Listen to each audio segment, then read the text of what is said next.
আল্লাহ তুমি সব কিচ্ছু জানো, হে আমার প্রভু তুমি আমাকে মাফ করে দাও। আমার আল্লাহ বলে, তারপরও যদি তোমাদেরকে আমি মাফ না করি, তারপরও বান্দা তোমরা আমার রহমতের দরজা থেকে ফিরে যাইও না। আমি তোমাদেরকে হুকুম দিচ্ছি, ওয়ালাউ আন্নাহুম ইয যালামু আনফুসাহুম জাউকা, বান্দারে যদি গুনাহ করে ফেলো আমার রহমত থেকে মুখ ফিরে তুমি চলে যাইও না। বান্দা, আকাশ পরিমাণ যদি গুনাহ করো, পাতাল পরিমাণ যদি গুনাহ করো, সাগরের পানি পরিমাণ যদি গুনাহ করো, পাহাড় তুলনায় যদি তুমি গুনাহ করো, আমার দরবার থেকে তুমি নিরাশ হইও না।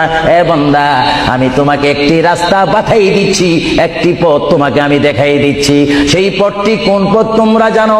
ওয়ালাউ আন্নাহুম ইয যালামু আনফুসাহুম জাউকা, বান্দারে যখন তোমরা বরবাদ হয়ে যাবে তখন তোমাদেরকে একটা পথ আমি তোমাদেরকে দেখাই দিলাম, সেই পথটির নাম হচ্ছে আমার রাসূলের মদিনা। জোরে বলেন সুবহানাল্লাহ।